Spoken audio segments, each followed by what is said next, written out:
se retrouve aujourd'hui pour démarrer une nouvelle semaine de vlog. J'espère que vous allez bien, j'espère que vous avez passé un bon week-end. Le mien, oui, il fut bon parce que samedi, nous sommes allés toute la journée avec mon mari à Oufalis pour fêter la grande choufferie, donc c'est-à-dire l'anniversaire de la brasserie à Chouf. On a découvert cette fête l'année dernière par hasard et franchement on avait tellement aimé l'ambiance qu'on n'avait qu'une envie, c'était d'y retourner cette année. Et bien c'était chose faite, c'était samedi et du coup on s'est super bien amusé. Et dimanche j'ai passé toute ma journée à la maison à lire et c'était trop bien parce que j'ai bien pu avancer dans ma lecture papier en cours. Je vous ai déjà parler de tout ça dans le précédent vlog et donc comme d'habitude je vous invite à aller le voir si vous ne l'avez pas encore vu. Je vous le mettrai comme d'habitude également dans le petit juste ici, donc n'hésitez pas si ce n'est pas encore fait à aller le voir, d'autant plus que je vous ai mis plein de petits plans justement de la grande choufferie. Et vous allez voir, si vous allez voir le vlog, que c'était quand même vachement chouette comme petite fête. Sinon, comme je vous le disais dans le précédent vlog, j'ai deux lectures en cours, donc ma lecture papier et ma lecture audio. Au niveau de ma lecture papier, je suis dans le premier tome de la saga Le Dernier Conte de Alexiane Thiel, donc le tome 1, Pomme d'Or. Voilà, dans ce livre on est plongé dans l'univers des contes de fées, mais malheureusement presque toutes les fées sont décédées, il n'y en a plus qu'une qui est en vie, et en fait c'est le pouvoir des fées qui maintenait ce qu'ils appellent le jour en place. Donc le jour c'est le soleil qui se lève, qui monte à son zénith et puis qui redescend pour faire voilà, le cycle du soleil perpétuel. Mais malheureusement avec la disparition des fées, eh bien le crépuscule règne sur le monde et si la dernière fée disparaît, la nuit va arriver et avec elle le chaos, la fin de tout, etc. Et donc c'est un énorme drame qui va s'abattre sur le monde des contes de fées. Alors du coup la dernière fée qui est toujours en vie, Ariane alias la fée tempête, qui est une fée bagarreuse, va trouver une solution et elle veut remettre en place la magie des contes. Et donc la magie des contes est soutenue par un héros qui fait une quête, qui rencontre une héroïne, ensuite ils se marient, ils vivent heureux et ils ont beaucoup d'enfants. Voilà, comme le dit le célèbre adage. Et donc pour un petit peu renflouer la magie du monde des contes, il faut absolument qu'elle trouve un héros pour qu'il puisse réaliser la quête et tutti quanti. La seule chose c'est que mince, il n'y a plus de héros dans le monde des contes et donc elle va devoir aller en chercher un ailleurs et pour cela elle va venir dans notre monde à nous. Et comme le voyage est quand même un petit peu compliqué, il lui pompe pas mal d'énergie, elle va prendre un petit peu le premier homme qui lui tombe comme ça sur la main, sans trop réfléchir, elle va l'embarquer avec elle dans le royaume des contes, et son dévolu est tombé sur Warren, qui travaillait d'ailleurs à Disneyland Paris, sauf que Warren est un petit peu un trouillard, un rêveur, il est très loin de l'image qu'on se fait d'un héros et d'un prince charmant, mais Ariane ne va pas se laisser décourager et va tout faire pour essayer de faire de lui un prince, de faire de lui un héros pour qu'il puisse réaliser son conte et renflouer un petit peu la magie de ce monde. Voilà un petit peu pour le résumé vite fait de l'univers de la saga. Alors j'ai bien avancé dans le livre, je l'ai dévoré principalement dimanche, je n'ai pas pu m'arrêter de lire dimanche, je vous avoue, j'étais un petit peu accro à ce livre. Je suis actuellement à la page 390 sur 475, si je ne dis pas de bêtises. C'est ça, sur 475, donc il me reste moins de 100 pages à lire. Et je trouve que ce livre, sans être exceptionnel, il est quand même assez addictif une fois qu'on est dedans. Je vous avoue que je suis contente d'avoir eu toute ma journée de dimanche libre pour pouvoir m'immerger à 100% dans ce livre-là, parce que si je l'avais lu dans une semaine normale où je fractionne mes lectures sur plusieurs jours, je pense que mon avis aurait été un petit peu moins positif parce que déjà dans ce livre j'ai eu du mal à entrer dans le récit. Il m'a fallu 100-150 pages, voire peut-être même un petit peu plus pour vraiment entrer dedans parce que j'avais eu un peu de mal au début avec les personnages, que ce soit Ariane ou Warren. Je sais pas, je les trouve très caricaturaux, chacun de façon différente, mais je les trouve très caricaturaux. Je trouvais aussi que le monde et la manière dont il était présenté, même si l'univers est intéressant, je sais pas, j'avais un petit peu du mal à accrocher avec la vie en fait dans ce monde de la fée tempête. Et voilà, il a fallu quand même un certain temps pour que je rentre dans l'histoire, mais par contre une fois les 150 premières pages, on va dire peut-être grand maximum 200 pages passées. Franchement, ça se lit assez facilement. L'écriture n'est pas incroyable, donc vraiment c'est assez fluide, c'est très lisible, c'est hyper agréable à lire. Il y a des rebondissements qui s'enchaînent, c'est facile, c'est un petit peu cliché parfois, mais je sais pas, je trouve que ça donne une atmosphère assez agréable en fait, et j'aime beaucoup l'univers dans lequel nous plonge l'autrice. Je trouve que c'est un petit peu un croisement entre l'univers de la série Once Upon a Time et du film Disney Il était une fois. Donc dans Once Upon a Time, c'est les personnages, un village ensorcelé par la méchante sorcière où vivent tous les personnages des contes de fées. Il était une fois, c'est la méchante sorcière qui envoie l'héroïne d'un conte dans notre monde à nous. Et donc on a cette fille un petit peu naïve et très optimiste, joyeuse, etc. qui est confrontée à la vie réelle où les personnages sont un petit peu plus bougons et négatifs. Et voilà, je trouve que c'est un univers assez sympa, je trouve, dans le 10% de batterie, il faut que je me dépêche de terminer, si je veux pas que ça coupe. Je trouve que l'univers est assez sympa, enfin je sais pas, je trouve que c'est, sans être original, c'est agréable, je suis vraiment bien dedans, mais après, voilà, les personnages sont, caricaturaux, les rebondissements ne sont pas d'une grande surprise, c'est assez facile, c'est assez prévisible. Là, j'arrive bientôt à la fin et je pense savoir quelle va être la fin de ce livre. Honnêtement, je pense vraiment à 99,9% savoir ce qui va se passer à la fin de ce bouquin. Du coup, je trouve que c'est pas un livre qui est très surprenant, je trouve que c'est pas un livre qui est très original.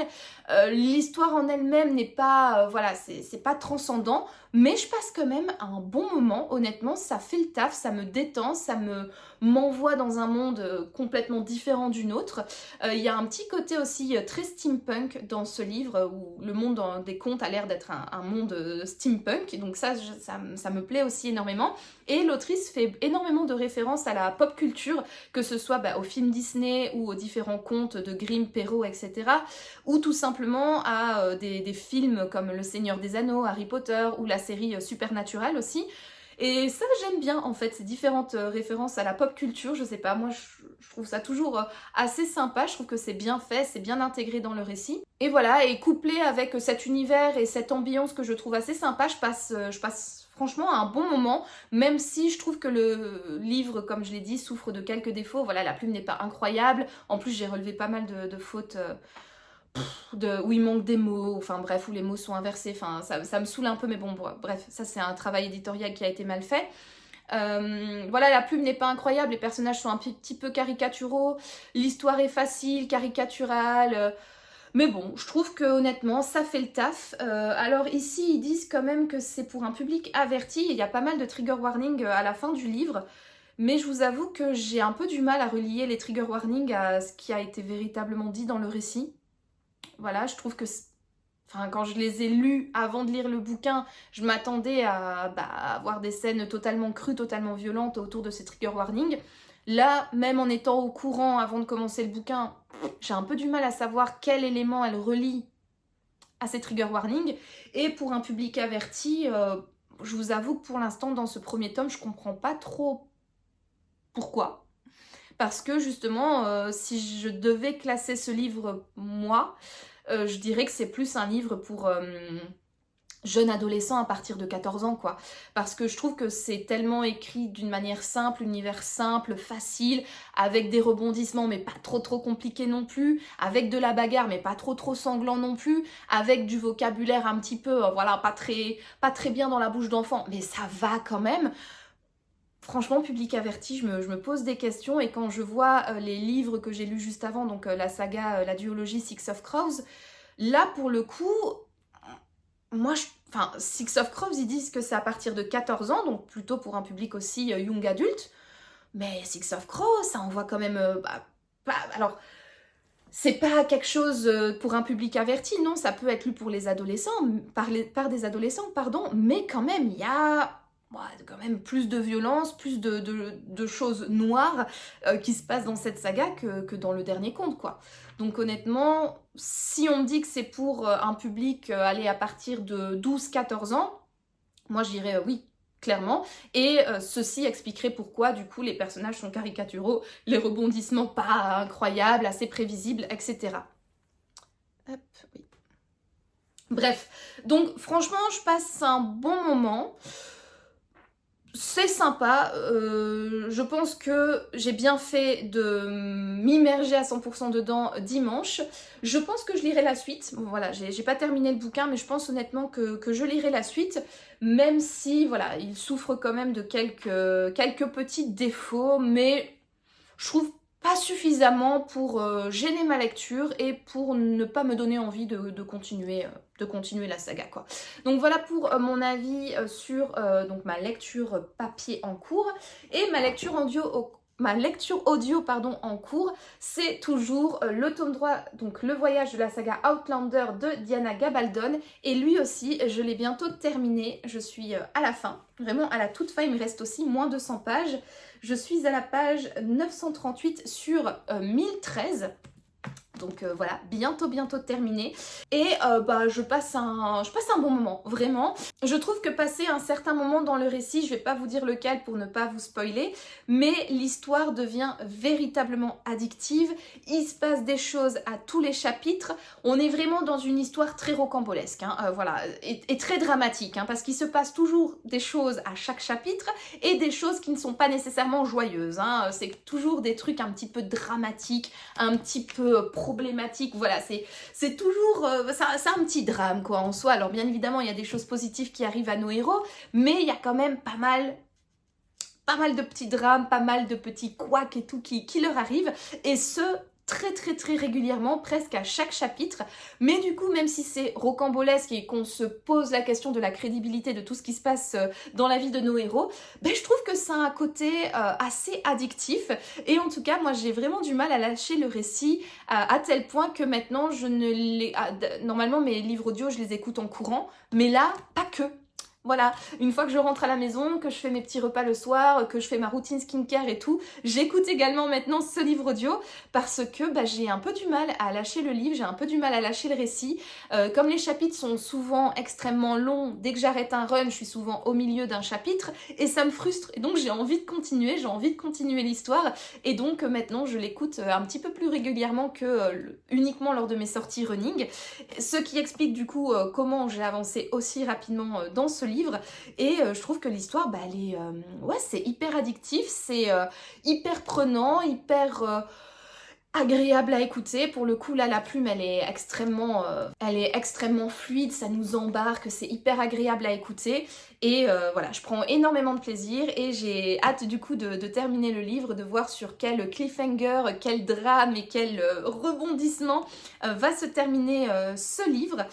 Franchement je passe vraiment un très bon moment, et c'est une lecture extrêmement agréable, et malgré l'épaisseur de ce livre et son récit parfois très lent, très descriptif, je trouve que l'autrice arrive toujours à nous maintenir en haleine, à relancer notre intérêt au bon moment, ce qu'il faut, où il faut, et franchement ça j'adore, et franchement je passe un excellent moment.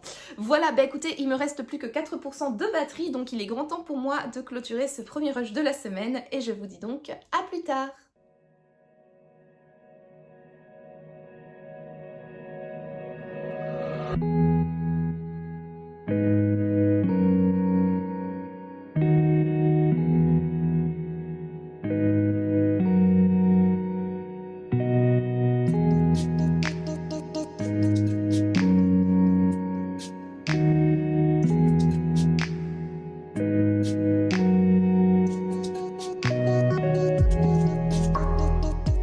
Hello, nous sommes mercredi aujourd'hui et je vous reprends pour vous faire un petit update lecture parce que j'ai terminé mes 2 livres en cours, donc ma lecture papier et ma lecture audio, et je vais commencer par vous donner mon avis final sur ma lecture papier, donc le dernier conte, le tome 1, Pomme d'or de Alexiane Thiel. Je l'ai terminé hier soir, il me restait environ entre 50 et 70 pages pour terminer le bouquin. Et c'était une fin un petit peu complicado. Vraiment, je l'ai trouvé tiré en longueur, cette fin extrêmement prévisible. Ce que j'avais vu venir depuis super longtemps s'est avéré, voilà, mon nez de fin limier a encore une fois bien fonctionné et ne m'a pas du tout trompée. Donc du coup, fin extrêmement prévisible, extrêmement tiré en longueur. J'avais vraiment l'impression d'être dans un film au ralenti, à tel point que j'ai trouvé cette fin extrêmement longue. Et finalement, elle m'a pas vraiment convaincue. Alors je sais pas si c'est par le fait que je l'ai deviné depuis extrêmement longtemps, si c'est le fait qu'elle soit prévisible ou quoi, mais je sais pas. Je termine ce bouquin avec un sentiment d'inachevé. Je reste un petit peu sur ma faim. J'ai trouvé cette histoire chouette, mais je pense honnêtement que j'ai apprécié cette lecture parce que j'ai lu la majorité du livre dimanche, donc toute la journée de dimanche dernier, je suis restée à la maison et j'ai passé toute la journée à lire, donc j'ai pu dévorer une très très grosse partie du bouquin. Et je pense que c'est pour ça du coup que j'ai bien aimé l'histoire. Mais là, du coup, j'avais arrêté ma lecture dimanche soir, je l'avais continué lundi, je l'ai continué mardi. Et c'est vrai que je vais pas dire que je prenais pas de plaisir, mais je sais pas, il y a quelque chose qui m'a chiffonné dans la fin de ce livre. Je pense vraiment que c'est le côté prévisible en fait. J'ai vu le truc venir à 100%. Les personnages sont quand même assez clichés. C'est un roman qui a quelques longueurs. Toute l'histoire est extrêmement prévisible, toute l'histoire est extrêmement cliché. C'est un petit peu simple.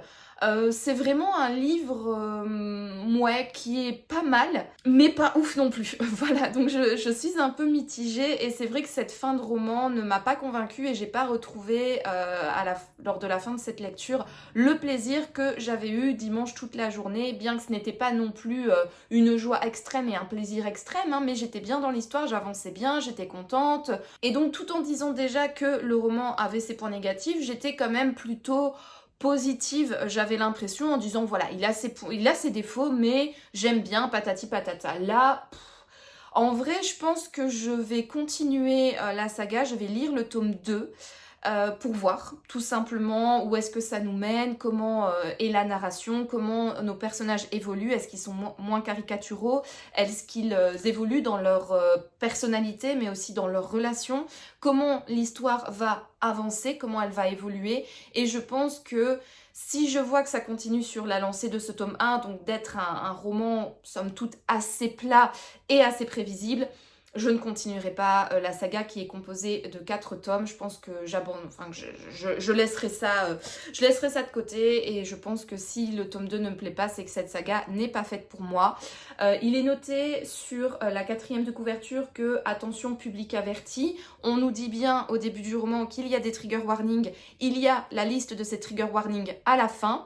C'est vrai que ça, je trouve que c'est une bonne manière de faire, mais honnêtement, je n'ai pas vraiment réussi à relier les trigger warnings à ce que j'ai lu. Alors oui, il y a des mentions de violence S, il y a des mentions de violence tout simplement, etc. Mais honnêtement, c'est très très très léger quoi. Donc oui, ok, trigger warning, mais par exemple, il y a la mention suicide, deuil, attention, trigger warning. Mais honnêtement, oui, il y a un personnage qui se suicide, mais c'est tellement anecdotique, j'ai envie de dire. On parle pas pendant 1000 ans de cette thématique. Pareil, le deuil. Alors oui, là, le deuil est beaucoup plus approfondi parce qu'on est avec un personnage, donc Ariane, qui a vécu un traumatisme, qui a perdu un être qui lui était cher et donc pendant tout le bouquin, elle est un petit peu en deuil. Mais ça va, quoi. Enfin, j'ai envie de dire, mettre des trigger warnings pour ça, mettre public averti pour ça, parce que pour moi, quand je lis un roman public averti, j'imagine que c'est quand même pour un lectorat adulte, donc c'est-à-dire plus de 18 ans, qui est quand même au fait de certaines choses de la vie et qui voilà, qui est beaucoup moins sensible peut-être qu'un lecteur beaucoup plus jeune, entre 14 et 16 ans. Mais honnêtement, ce genre d'histoire, enfin ce livre, pour moi, c'est pas du tout un roman pour adultes. Hein. Clairement, pour moi, c'est du young adulte. Je le mettrai pas entre les mains de quelqu'un qui a 10 ans, non, mais entre 12 et 14 ans, franchement, moi je trouve que ça peut se lire, quoi. Et donc, du coup, c'est clair que je m'attendais peut-être à une histoire un petit peu plus poussée, à un récit un petit peu plus adulte. Or, pour moi, c'est clairement young adulte et c'est du coup un récit qui est beaucoup trop simple, beaucoup trop plat, beaucoup trop prévisible pour un lecteur adulte comme je suis. Alors, je lis du young adulte, j'ai déjà lu Percy Jackson, j'ai déjà lu Les Enfants de la Lampe Magique, etc. C'est clairement pas pour une dame de mon âge, hein, passé la trentaine, hein, je ne suis pas du tout le public cible, mais j'arrivais quand même à prendre du plaisir et tu te mets dans la tête que c'est pour un lectorat plus jeune et donc forcément, bah oui, tu fais abstraction de la facilité de la plume, des facilités narratives, des ficelles un petit peu grosses, du happy ending et de tout ce qui se déroule bien. Or là, comme du coup je m'attendais véritablement à un récit pour public averti, bah forcément j'ai été déçue de ce que le roman m'a en réalité apporté. Je m'attendais à quelque chose de beaucoup plus adulte et finalement bah, j'ai eu un récit pour adolescents, quoi, donc facile, simple, avec des rebondissements qui sont pas incroyable, tout est bien qui finit bien à la fin, tout est bien qui finit bien à la fin. Non, pas à la fin du bouquin, parce qu'on finit quand même sur un drame et un espèce de cliffhanger, on s'arrête en fait en plein milieu d'une scène, mais les rebondissements qu'il y a eu juste avant cela, à chaque fois tu sais que tes héros vont s'en sortir, avec une ou deux égratignures, parce qu'il faut pas déconner, on n'est pas non plus dans le monde des bisounours, mais c'est pas réaliste du tout par rapport à si c'était réellement un livre pour adultes où il y aurait beaucoup plus de sang, beaucoup plus de bagarres, beaucoup plus de problèmes, etc. Donc voilà, je pense aussi que ma déception tient au fait que je m'attendais à un livre beaucoup plus adulte que ce qu'il n'est en réalité, et en vrai public averti, ouais. Pas du tout. Je voudrais bien qu'on m'explique, la maison d'édition et l'autrice, peut-être pourquoi ces mentions. Pareil pour les trigger warnings. En vrai, moi, si... Après, je suis pas quelqu'un qui allez, comment dire, qui est facilement choqué. J'ai très peu de trigger warning, moi, justement, en tant que personne, sur les romans. C'est très rare qu'un sujet me touche profondément. Et donc là, honnêtement, s'ils n'avaient pas été mentionnés, ça m'aurait pas plus choqué que cela. Et je me serais pas dit, oulala, là, cette scène de violence S, oulala, cette mention de trucs comme ça, où il y aurait dû avoir un trigger warning. Non, franchement, j'ai déjà lu des livres où il n'y avait aucun trigger warning. Et là, j'étais, waouh, ok, moi, ça ne m'a rien fait, mais en revanche, ce serait quand même sympa de prévenir le lecteur. Je pense que récemment, c'est le... Elizabeth Haynes, Comme ton ombre, je pense que c'est ce livre-là, où là pour le coup il n'y avait pas de trigger warning, et je pense que ce livre peut en gêner plus d'un, bien qu'on sache que c'est un thriller pour adultes, mais malgré ça, là moi j'aurais mis dans ce livre-là des trigger warnings au niveau de tout ce qui est les manipulations psychologiques, comment ils disent, attendez je vais reprendre les trigger warnings qu'il y a ici. Voilà, mention de V, mention d'actes sexuels, torture psychologique. Voilà, clairement dans le Elizabeth Haynes, oui, là, oui, et je peux comprendre que ça peut perturber certaines personnes, en choquer et vraiment même traumatiser certaines personnes à la lecture. Ici, non, franchement, je trouve ça bien de les mettre quand même au cas où patati patata, mais de là à dire attention trigger warning parce qu'on va parler de ça et attention public averti, je suis pas nécessairement d'accord parce que c'est tellement anecdotique et c'est tellement passé, survolé dans ce genre de livre que je ne comprends pas trop. En revanche, si on avait dit, voilà, public à partir de 12 ans, par contre, attention, il y a ce genre de mention, là, je pourrais le comprendre. Donc les parents qui veulent offrir ce livre-là vont quand même aller voir les trigger warnings à la fin et se dire sang, violence intense, mort, suicide, accident de voiture, torture psychologique, deuil, mention d'inceste, mention de V, mention d'actes sexuels. Peut-être pas, peut-être pas. Ok, mais avec public averti derrière, honnêtement, ces trigger warnings, pour moi, c'est peanuts, ça sert absolument à rien parce que... ouais, c'est anecdotique. Vraiment, c'est hyper anecdotique. Et même pour un enfant de 14 ans, je verrai pas ce qui peut le choquer là-dedans, à moins d'avoir quelqu'un vraiment de hyper sensible, mais en vrai, franchement, ça va, je pense qu'il y a pire à la télé, même quand on regarde les Disney. Hein. Bref, donc franchement, lecture, ouais, somme toute mitigé négatif. Hein,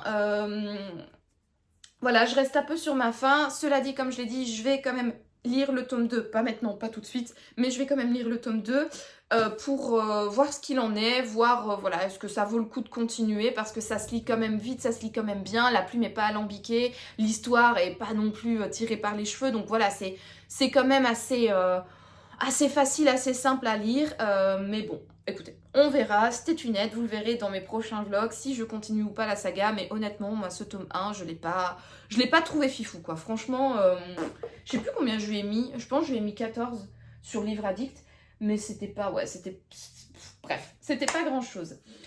Sinon, tant qu'on est dans les livres finis, parlons de Outlander, le tome 3, le voyage de Diana Gabaldon, que j'ai également terminé hier lors de ma sortie running.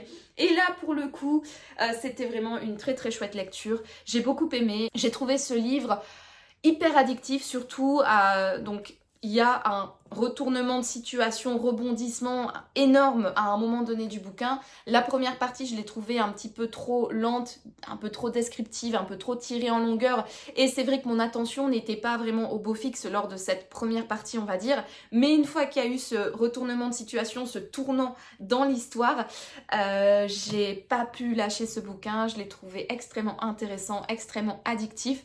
La plume de Diana Gabaldon, elle fait totalement le taf. C'est une plume d'une narration extrêmement belle à écouter. Franchement, à l'audio, ça fait totalement le taf. C'est hyper agréable à écouter.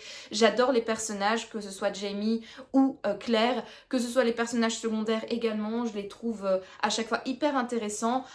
Caricaturaux pour certains à leur façon, mais ça apporte toujours quelque chose de véritablement crédible à l'intrigue et ça j'aime beaucoup. Il y a énormément de rebondissements, c'est rocambolesque, c'est parfois un petit peu tiré par les cheveux, parfois tu te dis bon, ouais, il a fallu encore rajouter du drama, mais bon, on va dire que c'est un petit guilty pleasure. On est content dès qu'il arrive un petit peu des rebondissements à notre duo préféré parce qu'on sait très bien qu'il va y avoir de l'action, qu'il va y avoir de la suite, etc.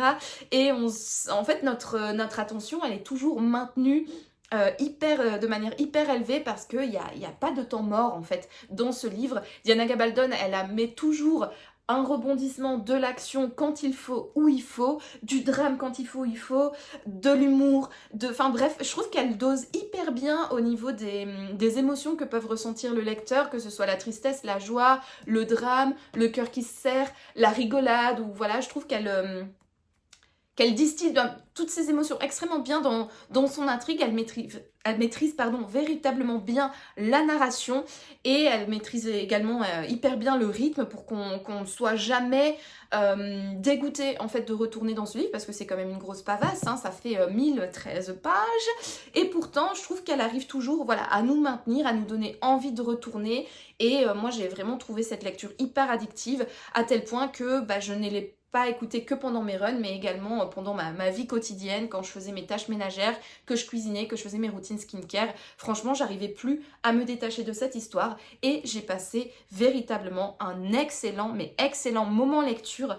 Je lui ai mis la note de 17 ou 18 sur 20 sur Livre Addict, je pense 17, tout simplement parce que la première partie m'a un petit peu ennuyée et aussi parce que il y a des scènes de fesses assez régulièrement et honnêtement je comprends pas du tout la pertinence d'ajouter ces scènes de sexe à part pour émoustiller un petit peu la lectrice de temps en temps, mais en vrai moi c'est pas le genre de choses autant dans les Bridgerton, je sais que je lis ce bouquin-là parce que de temps en temps, il y a des scènes de sexe que j'attends à chaque fois avec impatience et je suis toujours contente une fois qu'on y est parce que je trouve que ça ajoute un petit peu de piment, de caliente à ce livre. Autant ici, une de temps en temps, par-ci par-là, oui, mais aussi régulièrement. Là, ça me lasse plus qu'autre chose. Je trouve ça un petit peu cringe, vraiment sur les bords, parce que c'est c'est la vie d'un couple. Ils s'aiment, donc forcément, ils ont envie de se réunir charnellement parlant. On les comprend, hein, bien évidemment, toutes les mains que nous sommes, nous les comprenons. Mais est-ce que ça vaut à chaque fois la peine de le décrire, de passer des pages et des pages sur ces relations intimes? Non, je ne crois pas. Donc voilà, ça c'est le genre de truc qui m'a un petit peu gênée ou en tout cas m'a un petit peu agacée à la longue. Combien de fois j'ai levé les yeux au ciel dès qu'il y avait une scène de fesses, mais voilà, donc c'est pourquoi je lui ai pas mis une note beaucoup plus élevée, mais que ce soit 17 ou 18 sur 20, ça reste une excellente note pour un bouquin avec lequel j'ai passé un excellent moment. Je lirai la suite, là pour le coup c'est sûr et certain, j'ai d'ailleurs le tome 4 dans ma palle. Je pense que je le lirai également en audio parce que vraiment j'ai kiffé écouter ce livre-là en audio. C'était hyper agréable. Les chapitres sont longs. C'est parfois un petit peu agaçant, ennuyeux parce que c'est vrai que parfois on est sur des longues explications de longs moments de vie et quand c'est un moment de vie avec lequel on a un peu moins d'accroche, de savoir qu'on va rester 50 minutes dans ce chapitre-là, c'est un petit peu, un petit peu chiant. Mais ça passe crème, la narration est tellement belle et je l'écoutais aussi en vitesse 2.5, donc en vrai voilà, ça passait également super vite et pour le coup ouais, je pense que je continuerai en audio cette saga parce que c'était hyper agréable. Je trouvais que la narratrice elle était également super chouette à écouter, elle modulait sa voix entre les différents personnages, elle faisait vraiment bien le taf et franchement ouais, c'était une petite lecture doudou vers laquelle je retournais toujours avec grand plaisir et j'ai passé vraiment, mais vraiment un excellent moment lecture, donc voilà. Donc je lirai la suite avec grand plaisir, mais pas tout de suite parce que j'ai commencé un nouveau livre audio, tout autre. J'avais envie de me plonger dans un thriller, vu qu'en ce moment, en lecture papier, je suis plutôt dans une vibe lecture fantastique. Les thrillers me manquaient quand même un petit peu, et je me suis dit du coup que pour faire une transition entre le tome 3 et le tome 4 pardon, de Outlander, j'allais me caser un petit thriller, et j'ai décidé de sortir de ma palle, donc Petit secret, grand mensonge de Liane Moriarty. C'est un livre que j'ai envie de lire depuis pas mal de temps parce que j'avais vu la série Big Little Lies qui était sortie sur Netflix il y a quelques années de cela. J'étais lors de mes études à Paris lorsque j'ai découvert cette série. Je l'avais beaucoup aimée. J'ai appris par la suite que c'était du coup tiré d'un bouquin et j'avais toujours eu envie de lire ce bouquin parce que la série m'avait vraiment plu. Je devais normalement le lire en novembre dernier. Je l'avais prévu dans ma pile à lire pour le Black November, qui est un challenge littéraire qui est organisé par Séverine Ducomte. Il est bien ce livre. Et finalement, mon mois de novembre l'année dernière, j'ai été un petit peu sous l'eau et je ne l'avais pas lu. Sophie, ma copine de book club, elle l'a lu. On était censé faire une lecture commune. Et je me souviens qu'elle m'avait dit que c'était bien, mais pas ouf non plus. Et son avis m'était toujours resté un petit peu en arrière de la tête et du coup j'avais pas envie forcément de le sortir en lecture papier et je me suis dit que voilà, la lecture audio c'était peut-être une bonne idée parce qu'ainsi je le lis.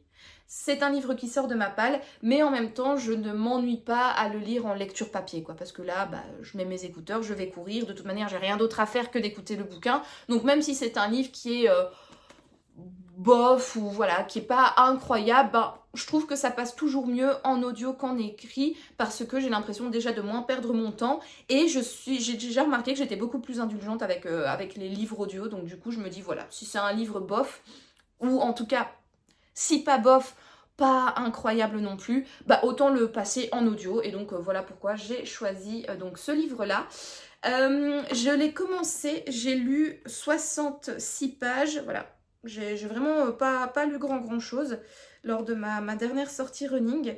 Et le livre fait en tout 572 pages, donc je suis vraiment qu'au tout au début. Et en gros, de quoi ça raconte Qu'est-ce que ça raconte, pardon. Désolée, on est fin de journée, je suis un petit peu fatiguée, j'ai extrêmement chaud, j'espère que ça ne se voit pas trop sur ma petite moustache. Mais waouh, il fait chaud dans la chambre en plus, pour que vous n'ayez pas de bruit voilà, qui viennent embêter le filmage, voilà, pour que vous n'ayez pas des bruits de fond désagréables, je ferme les fenêtres. Et donc du coup j'ai chaud parce que je n'ai pas d'air. Bref, du coup de quoi ça parle? On est ici en fait dans une... je sais pas trop où on est, en fait on est aux États-Unis, au bord de la mer, et on va apprendre au début du bouquin qu'un drame s'est passé lors d'une soirée quiz organisée dans une école, mais on sait pas trop quoi, on sait pas ce qui s'est passé, on sait pas qui est la victime, si victime il y a, enfin bref c'est extrêmement nébuleux. Et on va suivre plusieurs femmes, la vie de plusieurs femmes, plusieurs mois avant cette fatidique soirée quiz, dont notamment 3 mères de famille qui ont tout en commun d'avoir leur enfant qui rentre en première primaire ou en maternelle, enfin bref, ils ont 6 ans, donc du coup c'est première primaire plutôt, et qui font leur rentrée donc dans la même école, dans la même classe, et lors de la première journée d'ouverture pour que les enfants se familiarisent avec l'école, etc., il va se passer un drame. Une petite fille va accuser un autre petit garçon de l'avoir étranglé et ce petit garçon c'est Ziggy qui est un nouveau venu dans la ville parce qu'avec sa maman ils vont tout fraîchement déménager spécialement pour la rentrée et vivre dans cette nouvelle ville. Et Jane a la particularité d'être mère célibataire et que voilà, elle ne vit pas avec le papa de Ziggy parce que Ziggy est issu d'une histoire sans lendemain. Voilà. Et donc du coup, ce drame va un petit peu cristalliser les premières relations entre les mères et également les enfants parce que Jane, donc la maman de Ziggy, elle maintient son fils n'a rien fait. Et Madeline, qui est une maman qu'elle vient juste de rencontrer, et Céleste, qui est une super bonne amie de Madeline, vont prendre un petit peu son parti, pendant que les autres mamans vont prendre plutôt le parti de la pauvre petite fille qui s'est fait étrangler, en disant si c'est Ziggy qui l'a étranglée, et Ziggy dit non, c'est pas moi, c'est pas moi, c'est pas moi, etc. Et donc ça va un petit peu mettre les bases sur les relations entre les enfants et les parents pour le futur. On suit principalement donc 3 mères de famille, Jane, Maddie. Maddie qui a la particularité d'avoir une famille recomposée, donc en fait elle a eu une première fille qui a 14 ans avec donc du coup son ex-mari qui les a quittés quand sa fille était toute petite. Elle a refait sa vie et elle a 2 enfants en bas âge. Et on va également suivre Céleste qui est mère de jumeaux. Et du coup les enfants en bas âge de Maddie, dont sa fille Chloé, va à l'école avec Ziggy et avec les jumeaux de Céleste, et on va alterner comme ça entre les 3 points de vue des mamans et on va suivre en fait leur vie lors de cette année scolaire particulière qui, on sait, va se terminer par une soirée quiz et donc par un drame. Voilà un petit peu pour le résumé. Alors c'est un petit peu cafouilla peut-être, mais c'est vrai que comme je viens de commencer le bouquin, c'est un petit peu compliqué de mettre mes idées en place parce que voilà, je viens de rencontrer les personnages, je viens de rencontrer l'histoire et j'ai un peu du mal encore à me familiariser pour vous raconter un résumé extrêmement clinquant et bien construit. Mais voilà en gros pour l'histoire. Pour l'instant j'aime bien, je suis un peu surprise par les personnages. Je les trouve un petit peu agaçants pour l'instant. J'avoue que Madeline, donc qui est cette mère de famille recomposée, elle m'agace un petit peu. Elle est très exubérante, elle est très caricaturale. Et tous les personnages, en fait, en un sens, le sont également.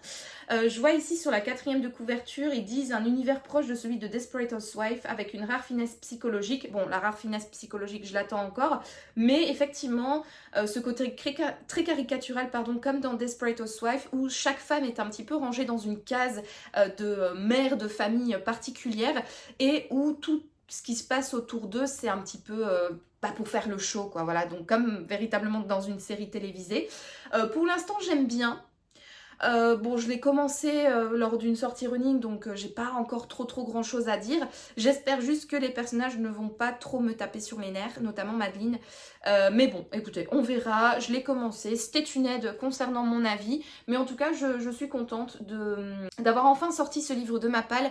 La seule chose qui m'attriste un petit peu, c'est que comme j'ai vu la série, même si ça date, même si c'était en 2017, 2018 ou 2019, je ne sais plus, mais bref, lors de mes années d'études parisiennes, je me souviens encore très bien du dénouement final, des rebondissements, etc. Donc je sais quelle tournure va prendre le récit et qu'est-ce qui va se passer lors de cette fameuse soirée quiz, quoi. Voilà, je le sais. Donc je suis un petit peu déçue parce que forcément le roman n'aura plus aucune surprise pour moi, mais en même temps je suis contente de pouvoir comparer le livre à son adaptation, quoi. Et c'est quelque chose que j'aime bien faire, donc voilà. Triste de ne pas avoir le suspense, mais en même temps contente de découvrir l'œuvre originale qui a inspiré cette série qui m'avait fait passer un excellent moment. Voilà donc pour ma nouvelle lecture audio. Et sinon, au niveau de mes lectures papier, j'ai décidé de commencer le Paris des merveilles de Pierre Pével. C'est mon mari qui m'a choisi ma lecture parce que j'hésitais entre 3 bouquins et son dévolu s'est posé sur ce livre-là. Mais avant de commencer le Paris des merveilles, donc le tome 1, Les enchantements d'Ambremer de Pierre Pével, je me suis casé un petit manga. Et oui, parce que ça faisait longtemps que j'avais plus lu de manga et j'avais fortement envie de me replonger dans l'univers de Arte. Je suis ici au tome 8 et je pense qu'il y en a peut-être 15 ou 16, quelque chose comme ça.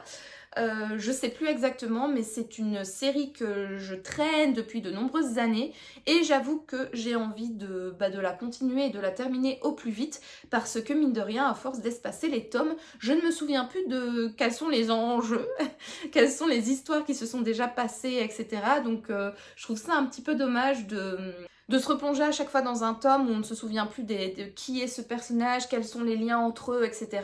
Donc j'avais envie de continuer et je me suis dit, allez, il est temps de remettre la machine en route et donc de sortir ce 8e tome.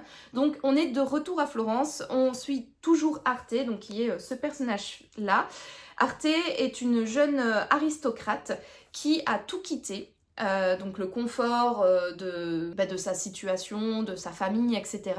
pour poursuivre son rêve, c'est-à-dire devenir artiste peintre. Pour cela, elle a décidé d'entrer dans l'atelier d'un peintre qui s'appelle Léo et de commencer sa formation à ses côtés. Alors Arte est toujours disciple de Léo, mais elle a un talent monstre et surtout elle a la volonté de progresser dans son apprentissage de la peinture et de devenir la meilleure peintre possible et elle va comme ça commencer à un petit peu s'émanciper parce que dans une première tournante de l'histoire, elle a été recrutée par un Vénitien, une famille vénitienne, pour aller faire le portrait d'un membre de la famille et cette famille vénitienne voulait la garder sous son aile, voulait devenir mécène, mais Arte a décidé de retourner à Florence et de retourner dans l'atelier de Léo et donc c'est ce que nous raconte donc ce 8e tome. Et Arte, avec son retour à Florence, elle commence à recevoir énormément de commandes de la part de différents nobles et aristocrates de Florence, notamment pour faire des portraits. Et si cette reconnaissance croissante la ravit, elle se pose quand même pas mal de questions sur son avenir professionnel, parce que Arte, bien qu'elle veut vivre de sa peinture, elle aimerait bien un petit peu changer les sujets de peinture et donc passer du portrait à des scènes beaucoup plus prestigieuses pour l'époque, donc des scènes historiques ou même des scènes bibliques. Mais la seule chose déjà en tant que femme peintre, elle a des bâtons dans les roues, mais également, si elle veut avoir des mécènes haut placés dans la société, eh bien c'est pas avec un petit maître et un petit atelier comme celui de Léo qu'elle va pouvoir trouver un mécène très très high level dans la société. Et donc elle s'interroge, est-ce qu'elle doit continuer à se perfectionner dans le modeste atelier de Léo ou est-ce qu'elle doit aller chercher la gloire ailleurs et donc intégrer l'atelier d'un peintre mieux placé, donc un atelier beaucoup plus grand, beaucoup plus productif, avec un maître beaucoup plus haut placé dans la société, beaucoup plus reconnu et donc pour cela gravir les échelons, avoir un mécène haut placé qui pourrait potentiellement lui offrir le Graal de peindre des scènes historiques et bibliques qui sont dans, à l'époque, la hiérarchie des arts, des peintures qui auréolent beaucoup plus de gloire le peintre que le simple portrait que voilà qu'on fait pour plaire aux familles, quoi. Donc voilà, ici c'est donc la question que va se poser Arte tout le long de ce livre, c'est un petit peu qu'est-ce qu'est le véritable bonheur pour une artiste peintre. Est-ce que, parce qu'elle, elle adore en fait être dans l'atelier de Léo, ils ont une relation particulière, j'aime bien leur dynamique et elle aussi, elle aime énormément leur dynamique.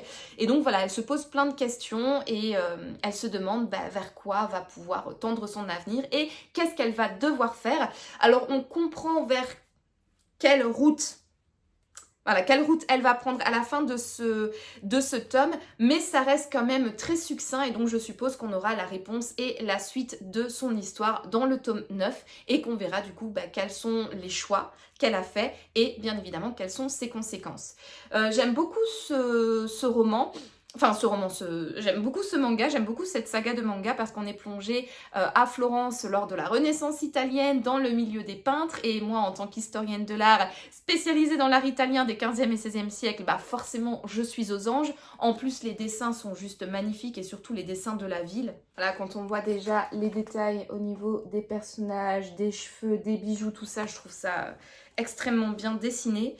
Et pour la ville, attendez, je vais essayer de vous trouver une planche. Voilà, par exemple, bon, c'est pas oufissime, mais ouais, je trouve que le coup de crayon de la mangaka est trop beau. J'aime beaucoup les dessins, j'aime beaucoup l'histoire. Alors bien évidemment, c'est un petit peu lent au niveau du rythme et c'est toujours un peu Arte et un peu naïve, un peu bienveillante, gentille, tout ça, donc ça a un côté mignon, tout doux et voilà, mais j'aime bien sa détermination, j'aime bien son caractère, on voit qu'elle en veut en fait, elle veut vraiment poursuivre sa passion et percer dans l'univers de la peinture, et même si elle a un côté un peu trop joyeux, un peu trop elle s'émerveille de tout, bah ça reste une nana agréable à suivre par sa bonne humeur, par sa positivité, et franchement c'est toujours une saga dans laquelle j'aime bien me plonger de temps en temps, et là je vais aller me procurer les prochains tomes parce que comme je l'ai dit, j'ai plus trop envie de faire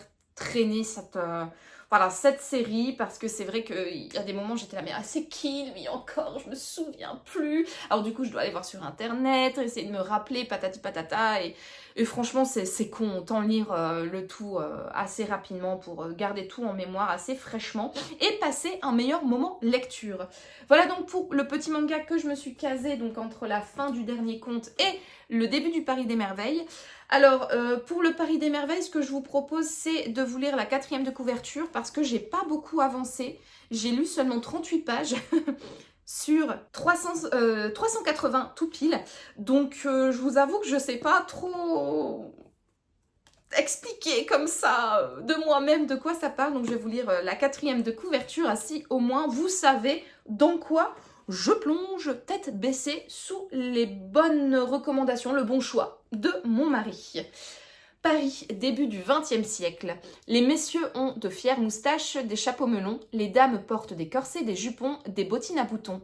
Déjà de rutulents tacos pétarades parmi les fiacres le long des grands boulevards aux immeubles haussmanniens.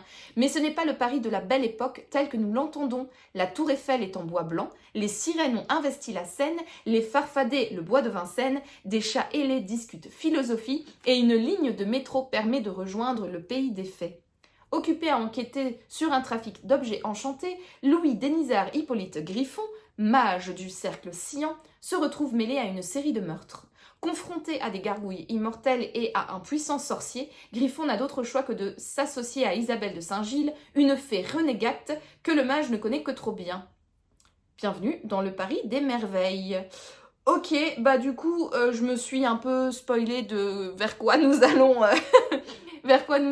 nous diriger, mais écoutez, c'est pas encore trop grave. C'est clair que là où j'en suis, je pouvais pas trop vous dire de quoi il en retourne, parce qu'on a d'abord suivi Isabelle de Saint-Gilles qui s'échappe d'une espèce de course-poursuite, et puis ensuite on a fait la rencontre également de Louis Denisard Hippolyte Griffon, dont une amie, à qui plutôt une amie a confié une tâche d'aller retirer un livre à une bibliothèque parce qu'elle veut pas que son cercle de mages soit au courant qu'elle a été retirer ce livre dans la bibliothèque. Voilà, un petit peu où j'en suis, donc j'avoue c'est un petit peu très bien, et ça ne vend pas trop du rêve au niveau du résumé, mais donc voilà, je suppose qu'on va avancer peu à peu dans l'histoire, commencer à se mêler de ce trafic d'objets enchantés et voir où ça va nous mener. Pour l'instant, là où j'en suis, donc j'ai pas lu grand chose, mais je suis un petit peu dubitative parce que j'ai du mal à accrocher à la plume. Je trouve que la plume est un peu bizarre. Vous savez, c'est ce lecteur omniscient qui nous explique ce qui se passe et qui de temps en temps fait des petites réflexions au lecteur. Donc par exemple, Isabelle de Saint-Gilles va faire ça, mais sachez-le, cher lecteur, nous n'allons pas approfondir cette histoire car vous le verrez dans plusieurs chapitres, quels sont les tenants et aboutissants de ce que Isabelle va venir faire. Mais revenons à nos moutons. Hippolyte, comme nous vous l'avons déjà dit, est en train de faire ça. Et je trouve que cette manière de s'adresser au lecteur, je trouve ça bizarre. Je sais pas, en tout cas, moi, ça me perturbe grandement et ce n'est pas le genre de narration qui me plaît.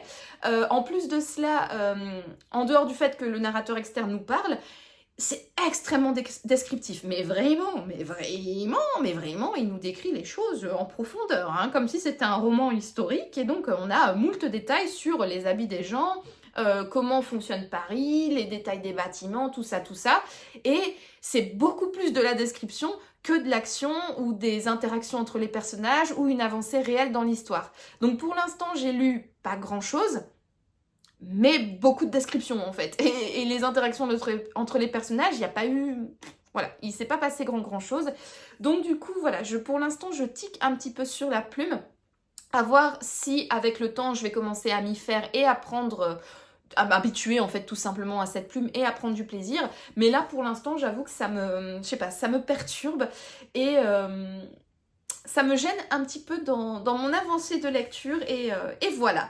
Bah écoutez, c'était une aide concernant mon avis sur Le Paris des Merveilles, le tome 1, Les Enchantements d'Ambremer de Pierre Pével.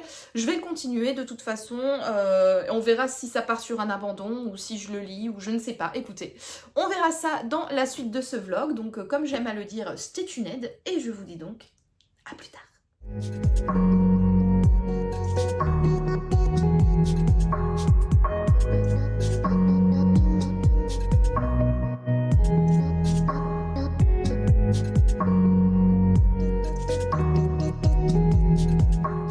Hello, on est vendredi soir, je vous prends rapidement parce que j'ai un petit peu avancé dans le Paris des Merveilles de Pierre Pével.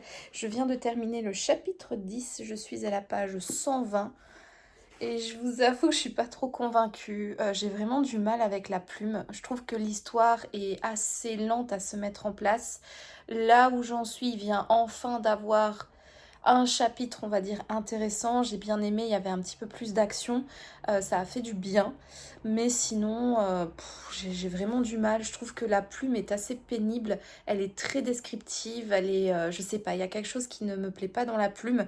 Et j'ai pas trop envie de retourner à ma lecture en fait. J'ai vraiment du mal à me replonger dans ce bouquin, donc je sais pas trop quoi faire.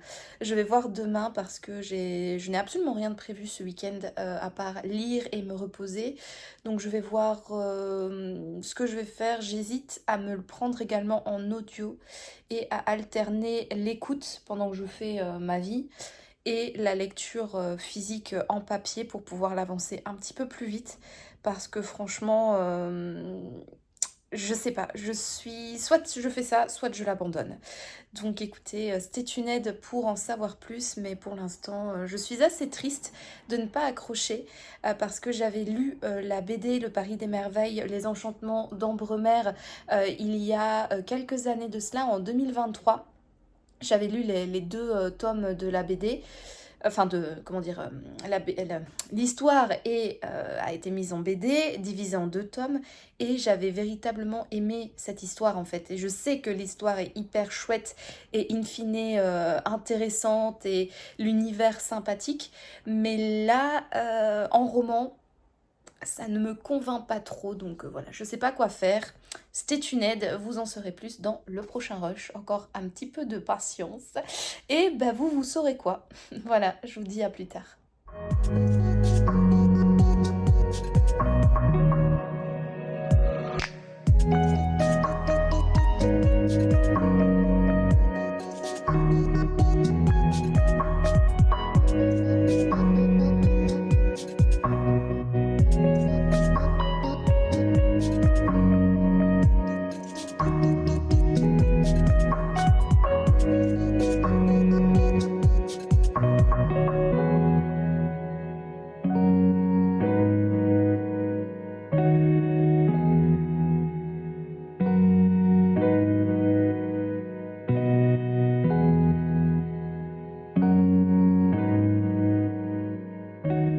Hello, je vous retrouve pour clôturer cette semaine de vlog. Nous sommes aujourd'hui le lundi 17 août, si je ne dis pas de bêtises, mais en tout cas nous sommes lundi, nous sommes un lundi de août, et du coup bah oui, je viens clôturer cette semaine de vlog comme tous les lundis, ou presque. Donc la dernière fois que je vous avais pris, il me semble c'était vendredi soir, je vous faisais part de mon... je ne savais pas quoi par rapport à ma lecture donc du premier tome du Paris des Merveilles, Les Enchantements d'Ambremer de Pierre Pével. Je vous disais je sais pas trop quoi faire, etc. Je l'ai continué samedi et finalement j'ai également pris ce livre sur Audible et donc samedi j'ai pu alterner entre écoute audio de ce livre et lecture papier. Ça me permettait ainsi de vaquer à mes occupations, de faire les différentes tâches ménagères que j'avais à faire ou tout simplement de me poser dans mon lit pépouze, d'écouter la lecture quand elle devenait un petit peu ennuyeuse parce que franchement je pense que sans ça, sans l'alternance entre lecture papier et lecture audio, Je pense que j'aurais abandonné ce livre parce qu'il m'aurait envoyé dans une panne de lecture, parce que j'ai énormément eu de mal avec la narration de ce livre, ce qui est extrêmement dommage, parce que je trouve que l'histoire in fine est hyper intrigante, hyper prenante, hyper intéressante. L'univers dans lequel se déroule cette histoire est riche. C'est vraiment un univers qui a tout pour me plaire. On est dans le monde normal, donc le monde des humains, et il y a en fait un monde parallèle, enfin le monde des fées, le monde des magiques, enfin le monde d'Ambremer quoi, en gros, qui est relié à notre monde réel par un espèce de train que l'on traverse, un métro que l'on prend à Paris et qui nous permet de se rendre dans la capitale du monde des fées, etc. et tout. Donc du coup, il y a de la magie, il y a des personnages du coup fantastiques qui côtoient les humains, il y a les fées, il y a les dragons, il y a des licornes aussi dans ce monde-là, enfin bref, il y a des gnomes, il y a des gargouilles, enfin c'est vraiment hyper riche en créatures magiques, c'est hyper riche également dans le world building, parce qu'il y a plein de... Enfin bref, c'est un univers qui est complexe et qui est hyper intéressant, qui est hyper riche et qui a tout pour plaire. Mais véritablement, je n'ai pas du tout accroché à la plume de l'auteur. Je l'ai trouvée beaucoup trop descriptive. Et il y avait également cette espèce de façon de s'adresser au lecteur qui m'a totalement déplu.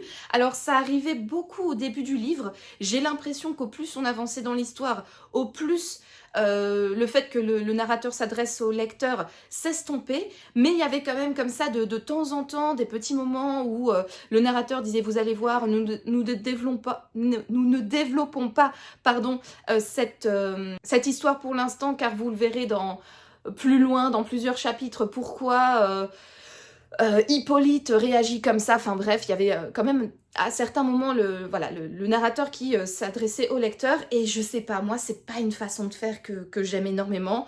Quand je lis et que, enfin j'ai pas envie en fait que le narrateur s'adresse à moi quoi. Juste on n'est pas potes, on n'a pas élevé les cochons ensemble, d'où tu me parles? Enfin voilà, bref, c'est pas une manière de faire en réalité qui me plaît. Et voilà, et en règle générale, je sais pas, il y avait quelque chose dans la plume de Pierre Pével qui ne me plaisait pas. Déjà, je l'ai trouvé extrêmement descriptive. C'est vrai qu'il fait des descriptions de tout, au niveau des vêtements, au niveau des rues, au niveau des trucs. Alors, ça donne un côté très immersif, bien évidemment, parce qu'on est plongé ici donc dans le Paris de la Belle Époque, et en plus dans le Paris de la Belle Époque dans lequel il y a des créatures magiques et des événements magiques qui se passent. Donc bien évidemment, il faut décrire les choses pour que l'on puisse véritablement s'immerger, parce que sinon on risque d'être un petit peu largué d'un point de vue historique et d'un point de vue de l'univers. Mais quand même, faut pas abuser, quoi. Faut pas pousser mémé dans les orties. Enfin, c'est bon. Enfin, on est... Bref, j'ai pas trop aimé la manière dont a été contée cette histoire, et c'est non sans mal que je suis arrivée à la fin de ce livre. Et également quelque chose qui ne m'a pas plu, c'est justement la fin du livre. Donc le roman n'est pas extrêmement long, hein. Il fait... Allez, si on prend véritablement que l'histoire, parce qu'il y a un espèce d'épilogue, mais qui n'a absolument rien à voir avec l'histoire principale, je pense que c'est plus pour introduire le deuxième tome.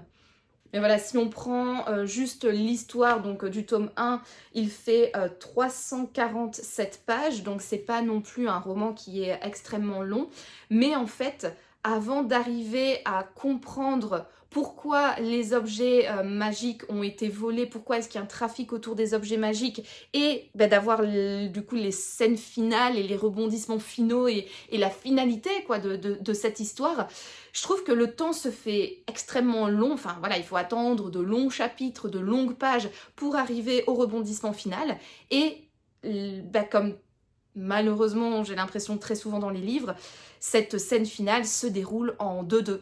Vraiment, j'ai l'impression qu'en un chapitre, on a eu la conclusion de l'histoire. Et voilà quoi. Et du coup, le fait d'avoir attendu 320 pages pour arriver enfin à pourquoi est-ce qu'il y a eu tout ce trafic, tout ceci, cela, et puis après que tu me déballes toute la conclusion en fait de l'histoire en 20 pages, enfin je sais pas, moi c'est vraiment pas une manière de faire que j'apprécie, j'en ai déjà parlé dans mes vlogs. Moi j'aime bien quand les fins des histoires sont beaucoup plus étoffées et prennent leur temps avant de s'achever, et là on est encore une fois dans une histoire qui nous tient en haleine, et puis pouf, on a la résolution finale, et voilà, c'est terminé. Et moi, c'est pas le genre de fin que j'aime, d'autant plus ici, on n'est pas dans un policier thriller polar, donc déjà dans ce genre de genre, j'aime pas du tout cette manière de faire. Mais là, on est dans un univers complexe avec quand même, en plus, on va dire, l'antagoniste de fin. On connaît son identité extrêmement tardivement, donc j'aurais bien aimé en apprendre un petit peu plus en fait sur cette personne. Et même si, dans les faits, la conclusion est satisfaisante, j'ai adoré le rebondissement final et j'ai bien aimé cette fin, je l'ai trouvé qu'elle était déballée beaucoup trop vite et ça aurait mérité un petit peu plus d'ampleur, un petit peu plus... qu'elle soit un petit peu plus étoffée, voilà, tout simplement pour... donner des enjeux un petit peu plus importants que ce que Pierre Pével nous a donné dans cette histoire. Voilà, donc j'ai in fine par rapport à ce livre, en fait, j'ai bien aimé l'univers, j'ai bien aimé l'histoire, mais j'ai pas du tout accroché à la manière dont elle a été racontée, et malheureusement, je pense que c'est une saga que je ne vais pas continuer. Si il y a une possibilité infinitésimale, je sais pas comment on dit, mais il y a une très petite possibilité que je continue cette saga, mais alors je la continuerai à l'audio parce que je trouve que ça passe un petit peu mieux. Ou en tout cas, disons que quand il y avait des descriptions à rallonge, j'étais en train de couper mes carottes, j'étais en train de cuisiner et ça passe mieux quoi que d'être là dans mon fauteuil à lire ces descriptions à rallonge et d'être juste « Oh mon Dieu, mais tuez-moi s'il vous plaît, j'en ai marre, passons à de l'action s'il vous plaît monsieur Pével et arrêtez de nous décrire les choses en long, en large, en travers, en diagonale, en profondeur, en tout, bref, stop ». Donc voilà, donc un avis quand même assez mitigé par rapport à ce livre. Voilà, si je lis le tome 2, donc qui est l'élixir de l'oubli, ce sera peut-être en audio. Mais, comme je l'ai dit, il y a je sais pas, faut jamais dire jamais dans la vie, hein, je le sais très bien, mais voilà, je sais pas. Mais en tout cas, voilà, je n'ai pas trop apprécié ce livre. Si vous êtes adepte des univers riches, des univers somme toute complexes, des histoires qui tiennent quand même en haleine, et que vous aimez les plumes extrêmement descriptives, et que vous aimez que l'action passe au second plan, alors honnêtement, je peux vous recommander cette saga donc, de fantasy, donc c'est un auteur français. Franchement, ça pourrait être votre came, mais si comme moi, les plumes descriptives et la lenteur du récit ne vous plaît pas, alors honnêtement, passez votre chemin parce que je trouve que la plume dans ce livre joue quand même comment je peux dire ça, a quand même une place importante. Enfin bref, elle joue quand même dans le fait qu'on aime ce livre ou pas, quoi. Voilà, bref, soit, vous l'aurez compris, une lecture en demi-teinte pour moi, donc pour Le Paris des Merveilles, le tome 1, Les Enchantements d'Ambremer, de Pierre Pével. Voilà donc pour ma lecture papier terminée. Et j'ai commencé du coup, je sais plus si c'était hier ou samedi, mais quoi qu'il en soit, j'ai commencé un petit Cozy Mystery. Voilà, après la lecture quand même un petit peu longuette et complicado de Pierre Pével, j'avais envie de me plonger dans un truc, dans une valeur sûre en réalité, dans un truc un petit peu doudou où je me dis, bon, je sais que je vais passer un bon moment, et je me suis du coup j'ai jeté mon dévolu sur un Agatha Raisin, donc ici c'est le tome 9, Sale temps pour les sorcières, donc de cette bonne vieille MC Beaton. Donc dans ce livre-là, on suit Agatha dans la suite directe des aventures du tome d'avant, donc c'était Coiffeur pour dames, si je ne dis pas de bêtises. C'est ça, Coiffeur pour dames, je remets bien mes petites idoles. Et donc en fait, il y avait eu une catastrophe à la fin de Coiffeur pour dames. Et Agatha a décidé de quitter Fissa son petit cottage dans les Cotswolds pour fuir James Lacey, cet homme sur lequel elle a jeté son dévolu depuis le premier tome et dont elle est red dingue amoureuse. Et pour ne pas se taper la honte face à James, elle a décidé de fuir son village et de se réfugier dans une petite ville côtière qui s'appelle, je ne sais plus.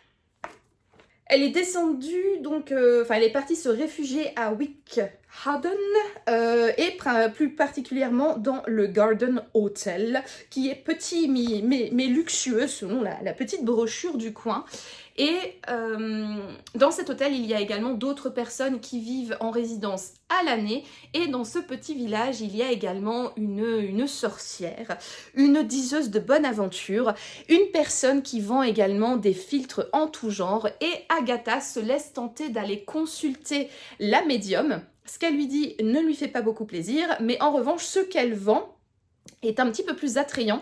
Et donc Agatha va acheter non seulement une potion pour le souci, la catastrophe qui est arrivée à la fin du tome précédent et qui l'a mené à Wickhaven, donc pour régler ce problème, et également une lotion pour régler un autre problème. Donc elle va acheter un filtre d'amour dans le but d'en faire boire à James Lacey pour qu'il tombe désespérément amoureux d'elle, parce que elle a toujours le cœur brisé après leur séparation, tout ça, elle est folle dingue de ce monsieur, et elle voudrait que ce soit réciproque. Sauf que ça a le temps pour les sorcières, hein, comme nous annonce le titre. Cette fameuse diseuse de bonne aventure et préparatrice de filtres en tout genre va être retrouvée morte à son domicile. C'est d'ailleurs Agatha qui va découvrir le cadavre, et il y a une enquête qui va donc être menée pour découvrir qui a fait du mal à cette sorcière. Et Agatha va bien évidemment décider de mettre également son nez dans cette enquête, et elle va donc seconder l'inspecteur Jimmy Jessop, qui a peut-être été ensorcelé et qui est peut-être du coup maintenant sous le charme d'Agatha Raisin. Voilà un petit peu pour le résumé, et alors vous allez voir que j'ai quand même beaucoup avancé dans ce livre. Je l'ai presque terminé et je pense que je le terminerai ce soir, parce que je suis présentement à la page 227 sur 297. Voilà, donc il me reste quoi? Il me reste 70 pages, voilà, tout rond à lire. Donc ouais, ce soir j'aurai terminé le bouquin, et honnêtement, ça faisait bien longtemps que je n'avais plus, enfin même, en fait, je dis bien longtemps, mais pas du tout, je n'ai jamais lu un Agatha Raisin aussi rapidement.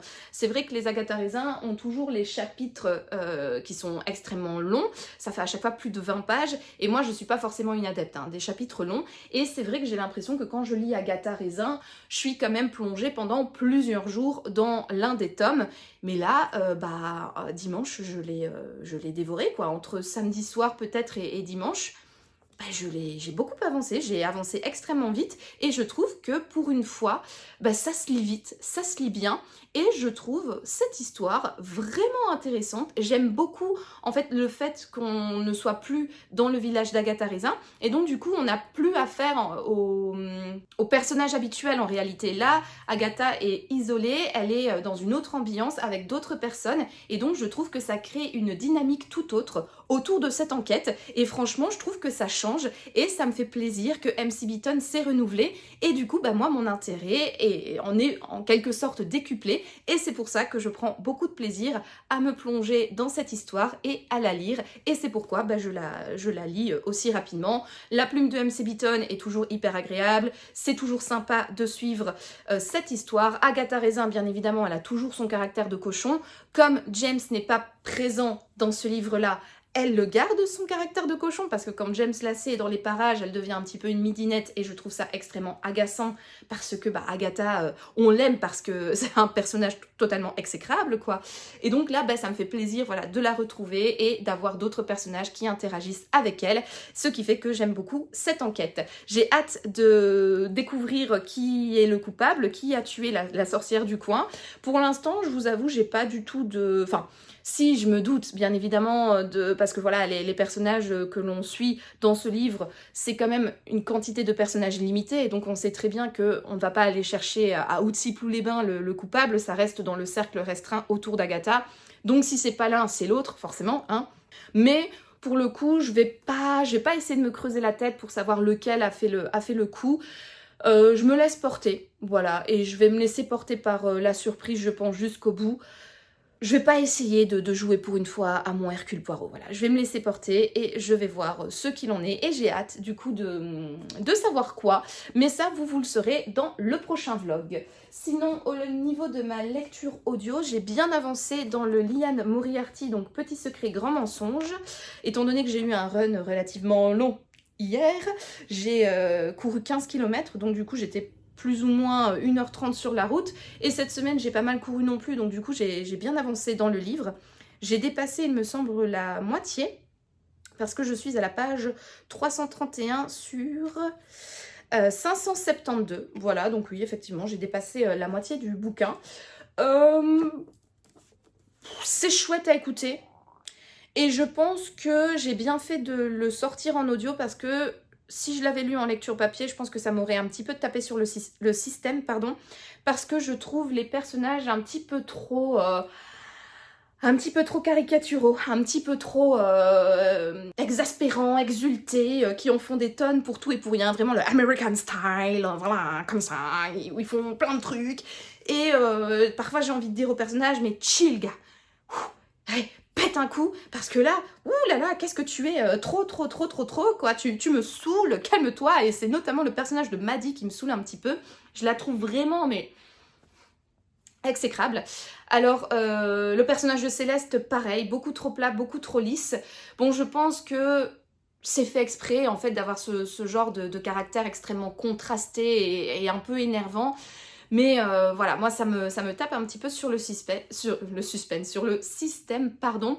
Cela dit, j'aime bien l'histoire, j'aime bien comment elle est narrée. Et ce que j'aime beaucoup dans ce livre, en fait, ce sont les thématiques abordées. Donc on va suivre principalement, mais ça je pense que je vous l'ai dit dans l'un des précédents rushs, on va suivre donc Jane qui est mère célibataire. Elle a un garçon qui s'appelle Ziggy qui est né suite à un coup d'un soir en réalité. Sauf qu'on apprend que son histoire est un petit peu sombre que cela. Et bah du coup ça en découle que voilà, il y a une thématique abordée autour des traumatismes de ce genre de situation. Maddie, elle, avait été mariée avec le père de sa grande fille qui les a abandonnés quand sa fille avait que quelques mois. Puis ensuite, elle a refait sa vie avec un autre homme avec qui elle a 2 enfants en bas âge, sauf que son ex-mari, donc le père de sa première fille, est également remarié avec une femme avec qui il a une enfant du même âge que sa plus petite à elle, donc Chloé, la fille de Maddie, a le même âge que, je sais plus comment elle s'appelle, Sky, je pense, la fille de Bonnie et de son ex-mari. Et donc du coup, Maddie est extrêmement vénère de voir que son mari, bah là, il assume son rôle de père, alors qu'avec leur fille à eux, bah il les a totalement abandonnés. Elle a galéré pendant des années à élever sa fille toute seule. Or là, le gars, il emmène sa fille à l'école, il reste avec sa mère, et voilà. Et donc il y a une espèce de jalousie et d'amertume et de non-pardon, je sais plus comment on dit quand on ne pardonne pas, de rancune, voilà, que Maddie place envers son ex-mari, et bien évidemment par ricochet, ça tombe également sur Bonnie, donc la nouvelle femme de son ex-mari, alors que elle, bah somme toute, elle a rien demandé, mais bon, la pauvre, elle se retrouve dans une situation assez délicate, et bah forcément les relations entre Maddie et Bonnie bah, ne peuvent pas bien se passer, voilà. Et d'un autre côté, on a Céleste qui est la femme parfaite parce qu'elle est belle, elle est intelligente, elle est riche, elle est mariée à un gars qui est beau, intelligent et riche. Ils ont la maison parfaite, ils ont les enfants parfaits, enfin bref, c'est vraiment la femme que tout le monde admire pour sa classe, sa beauté, son intelligence, son calme, son côté réfléchi, etc. Mais malheureusement, ça, ce n'est que les apparences. Et quand la porte est fermée, Céleste subit des violences conjugales. Et donc, on va aborder également cette thématique des violences conjugales. Quel impact ça a sur la femme qui les subit? Qu'est-ce qui se passe dans sa tête? Et quelles sont toutes les conséquences qui en découlent, etc. Et donc, je trouve qu'à travers ces 3 femmes, on va suivre des thématiques qui sont importantes et super intéressantes à suivre, à voir comment l'autrice va conclure tout cela à la fin du livre, mais je trouve que pour l'instant c'est extrêmement bien traité. C'est intéressant de mettre ces thématiques en valeur dans ce livre-là. Cela dit, moi je trouve ça un peu dommage que ce soit porté par des personnages si caricaturaux. C'est vrai que c'est très rocambolesque ce qui se passe dans ce bouquin. On est un petit peu comme dans Desperate Housewives où on a des femmes toutes différentes les unes des autres qui vont se faire des crasses. Voilà, il y a différents clans, donc Jane, Maddie et Céleste vont faire partie d'un clan, et puis il y a les mamans, les autres mamans qui font partie d'un autre clan, et il va avoir toutes ces pics qui vont être lancés. Enfin bref, c'est vraiment un show à l'américaine, un petit peu style Desperate Housewives. Ça a un côté très divertissant. Mais d'un autre côté, parfois, je trouve que ça a un côté un peu agaçant, d'autant plus que les protagonistes, comme je l'ai dit, sont un petit peu clichés, un petit peu too much. Et c'est vrai que j'oscille parfois entre le plaisir coupable d'écouter ce livre et l'agacement profond parce que je me dis, pouah, voilà, pouah, j'aimerais tellement pas avoir ce genre de personnes dans mon entourage et la majorité des personnages me saoulent. Voilà donc un petit peu pour mon avis intermédiaire donc sur Petit secret, grand mensonge de Liane Moriarty. Et écoutez, ma foi, c'est tout pour cette semaine. Et voilà, c'est donc là-dessus que je conclue cette semaine de vlog. Je vous remercie d'avoir regardé cette vidéo. Si vous l'avez aimée, n'hésitez pas à me mettre un petit pouce bleu, ainsi qu'un commentaire pour me dire ce que vous en avez pensé. N'hésitez pas également à me mettre dans les commentaires n'hésitez pas à me dire si je vous ai donné envie de découvrir les différents livres que je vous ai présentés cette semaine. N'hésitez pas à me dire également si vous les avez lus et auquel cas, quel est votre avis à leur sujet. Voilà, je vous attends dans les commentaires. Je lis tous les commentaires et je réponds à tous les commentaires, donc allez-y, dites-moi quoi là, ici, en dessous. Si ce n'est pas encore fait, je vous invite bien évidemment à vous abonner à ma chaîne pour me soutenir. Ça fait toujours plaisir de voir cette communauté grandir de semaine en semaine. Ça soutient ce que je fais, ça me motive également. Et en plus, un abonnement, c'est gratuit, donc ça ne vous coûte absolument rien. Et ça me fait plaisir, donc que demander de plus? Et sinon, en attendant de vous retrouver dans le prochain vlog, je vous souhaite bien évidemment de passer une excellente journée, une excellente soirée ou une excellente nuit, peu importe. Et je vous dis donc à bientôt pour de nouvelles aventures livresques. Ciao!